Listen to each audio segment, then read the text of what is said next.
Welcome back to the second lecture on culture. And if you recall in our earlier discussion, we had been looking at semiotics, analysis of symbol and the relationship between all this and observed reality. For example, when we look at culture, the argument made by people like Gibbs is that it's not what you just observe. For example, you may observe something as a marriage, but what is important also is to understand what is the meaning that these nuptial rites have for very different kinds of people across social groups, and these must be described from the point of view of its members. The whole issue of how does the member of a society, how do I, as a woman from a particular ethnic and religious group, look at my own culture? What kind of meanings do I attribute to the various kinds of rites, symbols which are there? So it is not only suffice to see it from the outside, but it has to be seen from the perspective of the people who are there. So Gibbs' thick description is not just psychological nor about behavioral, but it is about the meaning attributed, the kind which leads to certain kind of behavioral disposition. It is that connection of which is encapsulated in the term thick description. Now, there is another perspective. We looked at the symbolic perspective, the semiotic perspective, and we now look at cultural materialism. Say somebody like Harris, who believed that thick description cannot explain everything, and because a lot of social practices we don't know exactly, the factors are largely unknown to a practitioner. For example, I may feel I know everything about my culture, but there may be reasons which are hidden they are hidden behind the consciousness of people, because culture is also linked to questions of power. I'll come to this question when I discuss how the concept of culture changed through social change and social movements. So just because I belong to a community does not mean I know it the best. For example, in our own country, we may have had various kinds of social practices which would not be considered correct in the contemporary life. For example, sati or prohibition of widow remarriage. But the people who believed in it, just because they believed in it, it cannot be understood as that they had it right or they saw it as the correct thing to do. For Harris, therefore, we have to look into material variables such as ecological conditions, the technologies available. Cultural variation and change can be best explained by these factors without describing richly elaborated practices. So here, in one case, like Gibbs, the emphasis is on meaning. Here, the emphasis is on how human beings, as they adopt to the material conditions which are around them, ecological. You live in the desert. The kind of food you eat, which is part of your culture, is related to the ecological constraints. You may not have all the green vegetables which may be available in a coastal area. You would have to do with certain kinds of available foods and available techniques of cooking. So recipes, which is a cultural artifact, is very much linked to ecology, how you preserve food, which kind of cuisines have more pickles, which have more fresh vegetables, are linked not to meanings attributed, but to ecology. But as a member of society, I may not be always thinking about technology or ecology, but I will operate with certain given assumptions of culture. Here, I want to bring in two concepts very much linked to culture and how, as anthropologists and sociologists, study society. One is called ethic, one is called emic. And why do I introduce these topics? Because this is a distinction which originated in linguistics, but has had a very long and a kind of widespread influence in the social sciences. In anthropology, it was imported in the 60s. And the ethic approach came to stand for ambitions to establish an objective scientific approach to the study of culture, objective, outsider, observable, emic, to the goal of grasping the world, the meaningful, from the member's point of view. Now, I bring in the epistemological and methodological issue that culture is not something only that you study, but since we are members of society, yeah, even as we are sociologists or social scientists or anthropologists, we have to be very conscious about the implications of how we study a society depending upon whether we adopt an emic or an ethic approach, or whether we combine them, and what are the various combinations possible. The emic ethic distinction therefore remains relevant to us. It draws attention to fundamental differences which I touched upon when I began this lecture on the difference between social sciences and the natural sciences. And we have to also constantly emphasize as we move along that this is a matter, that these concepts are not given. Just like culture is not fixed, concepts are also not fixed. They emerge, they grow, and they modify over time and over space. So, ethic and emic approach may have emerged at a particular point of time, acquired certain specific meanings over a period of time. So, for a quick example, the colonialists, the British colonialists had many monographs and studies of what they saw as primitive or simple societies. Now, when members of those, so to say, simple societies became knowledge producers of their own, became anthropologists and scholars, they may have a different account of that social space, being critically aware as members of society and also being critically aware of the limits of studying their society from the vantage point of the rulers. I'll give you two examples very quickly to show how concepts change and modify. So don't ever assume that concepts have a fixed meaning and the concept of culture in sociology and anthropology remain fixed.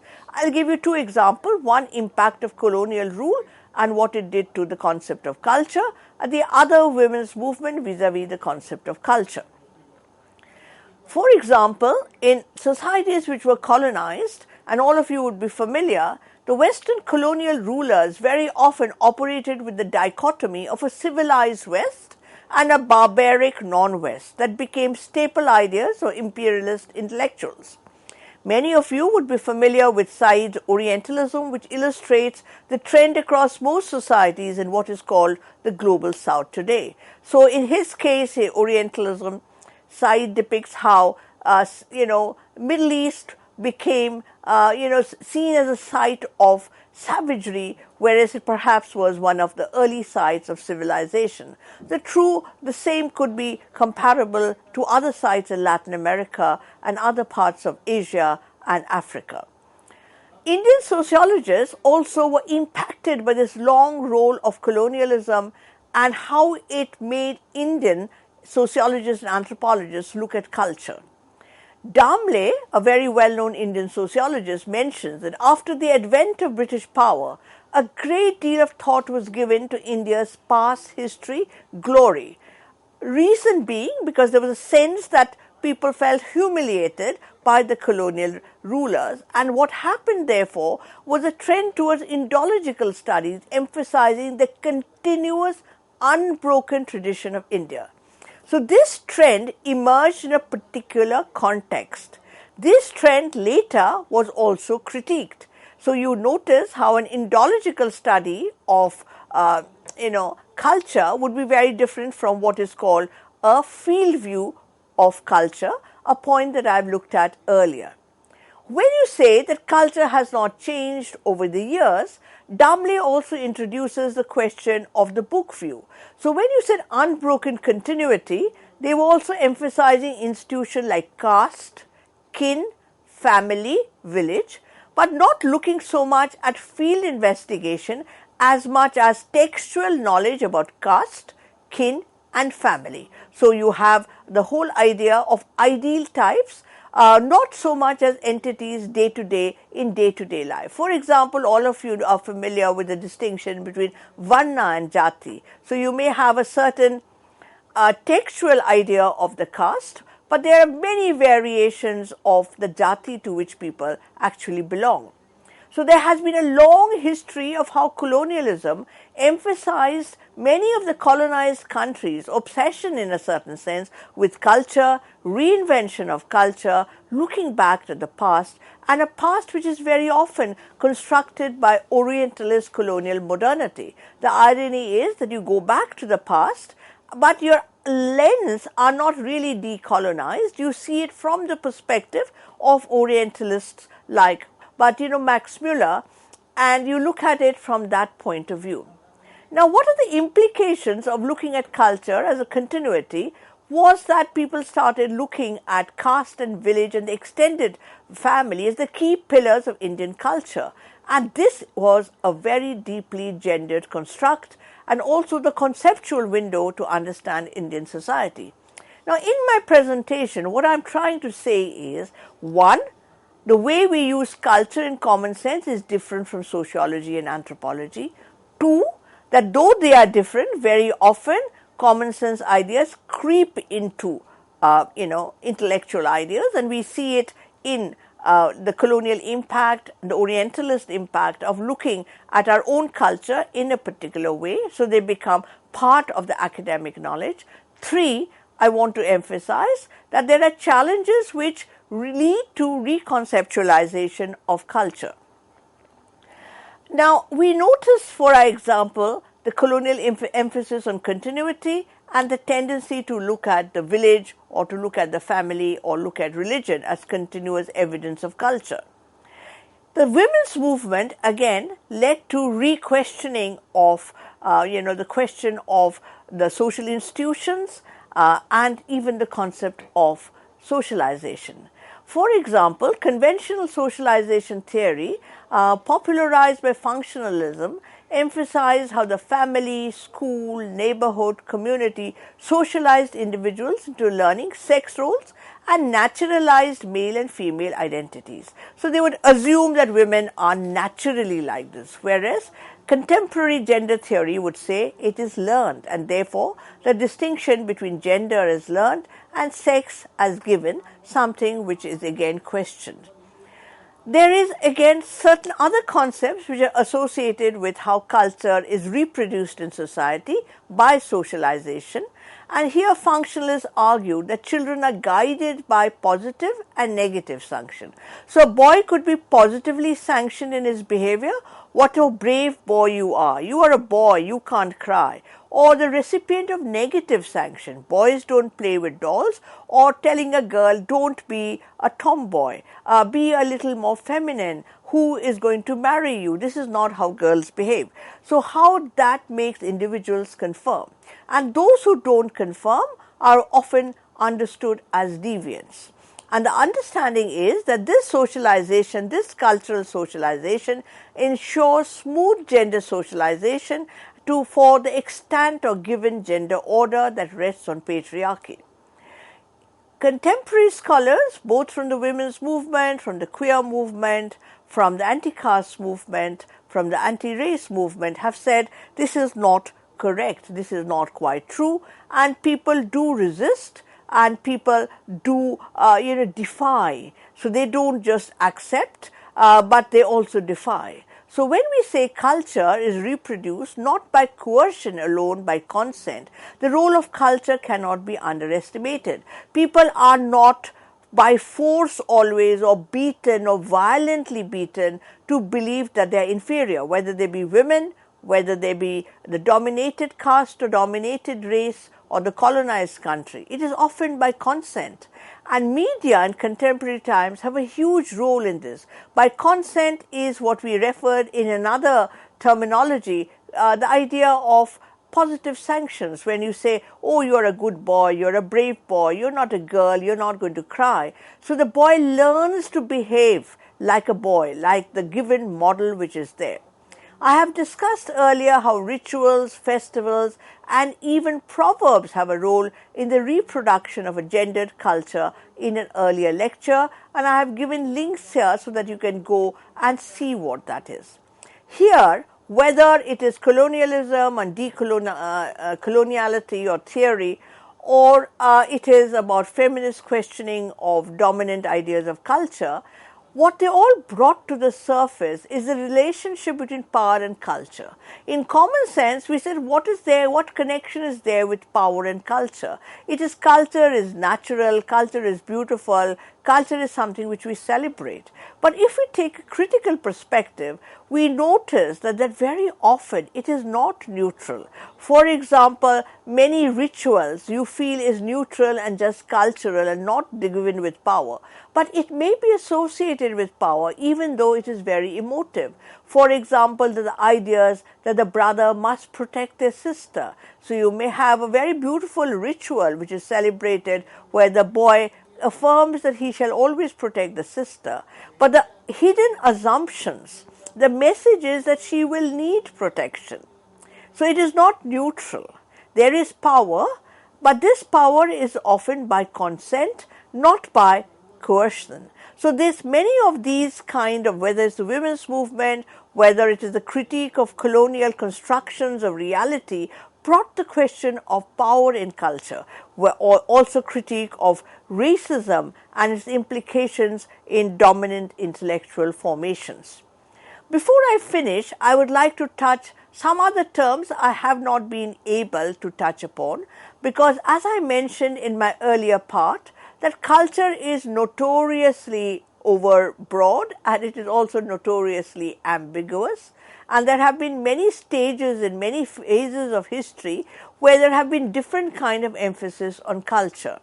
So at a particular point of time, and this is a kind of idea very evident in middle class, bourgeois ideas of culture, that culture is about being refined and cultivated.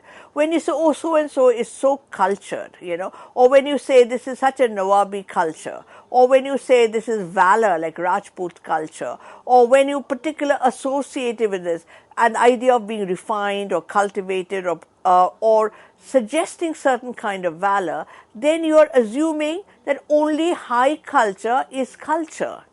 Whereas if you go back to the basis from where we began, all culture is culture. Popular culture is also culture. Tools and instruments is also culture. How we cook and how we pickle is also culture.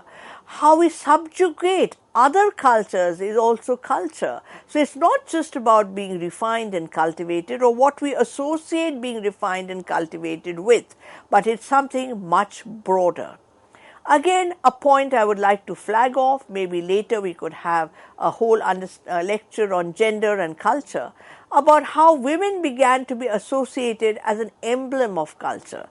This happened particularly with the rise of nationalism, the idea that women should represent the culture of a society.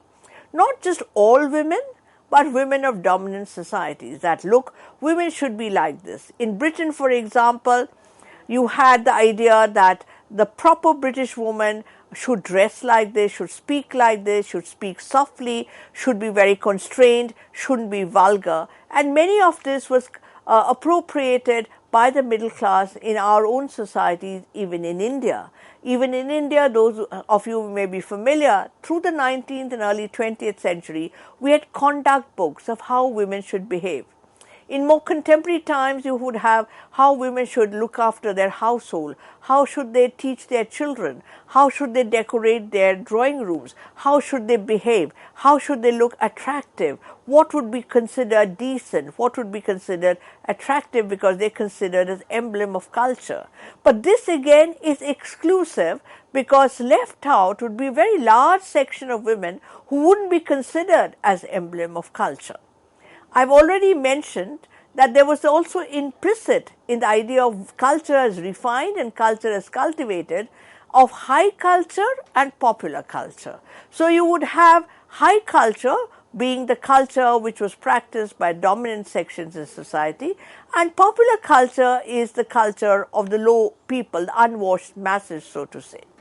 In contemporary times, particularly in different parts of the world, in the Western world, you had a critique of high culture and an assertion of popular culture in music, in dance form, where it became, you brought in trends from, the slave history of Africa, from Latin America, and you questioned the kind of cultural practices and forms of the established musical tradition or established forms of poetry making. Take the question of rap.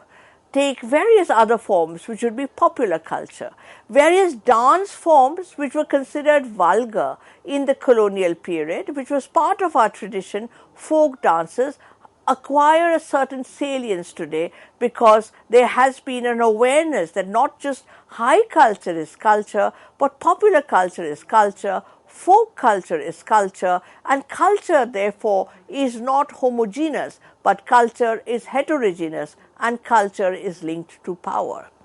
Look at the term consumer culture. When we say our societies are now so consumerist, and there are consumer culture which is a certain kind of tendencies constantly to buy, to spend, to splurge. So consumer culture is another form or term which is used in contemporary terms. So in all those distinctions you would notice that there is a trajectory, what I've often called that culture travels. Culture emerges, culture travels, culture changes.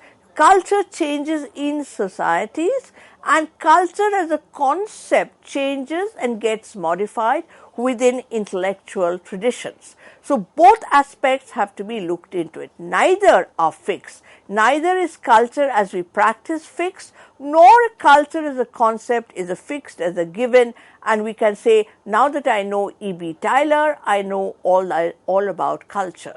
You may have also heard the term corporate culture, that when you enter a corporate institution or organization, there are modes of behavior, how you dress, what are the protocols, what are the procedures, and there is a whole subculture of corporate culture. So there are a certain focus in contemporary times on what would be considered marginalized cultures which were neglected or pushed down to the surface, which have resurfaced. Now, in summing up, and I'll spend a little bit of time on elaborating on this, when sociologists therefore refer to culture, they're concerned with those aspects of human societies which are learned rather than inherited. Going back to our early discussion, that culture is not natural, culture is acquired, culture is therefore not biological, it is not inherited. These elements, apart from being learned, first question is that they are learned, they are acquired. Second, they are shared by members of society. So when you are in a society, you learn to be a member of that society and you share that culture, and this allows for cooperation and communication to take place. Say, for example, you go to a particular school. The school has a subculture of its own. When you go to a college, initially you enter another subculture, but over a period of time, you learn what are the ways that you should behave, how you should dress, how you should talk. These are shared. So one, it is acquired, one, it is shared by members of society. To develop this other points, one, it is acquired, one, it is shared, one, importantly, it is not homogeneous. That societies are stratified, there are dominant groups and there are dominated groups. Usually in societies, the dominant group culture is seen as the natural culture of the society, and the others are seen as something which is marginalized, which you should be too proud of. So a dominant language being projected as the language, other languages may be considered as not so developed or seen as dialects. So there would be a certain hierarchy in culture.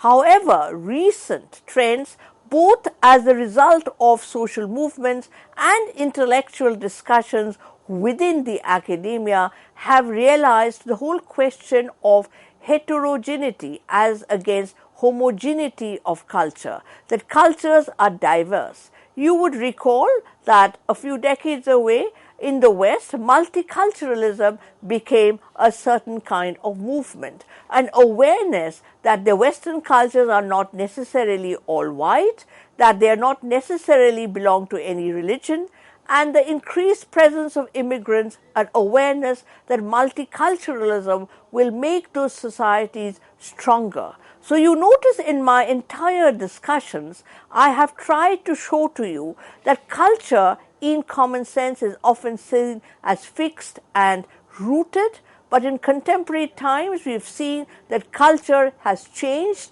very often, sometimes by force, sometimes by consent, when we desire to be like something else because it is valued more by societies. We have also seen that social change, social movements, epochal transformations like colonial rule, state rule, lead to redefinitions of culture, just as the women's movement led to a certain focus on the gendered nature of culture. Thank you very much. This is enough for today. Thank you again.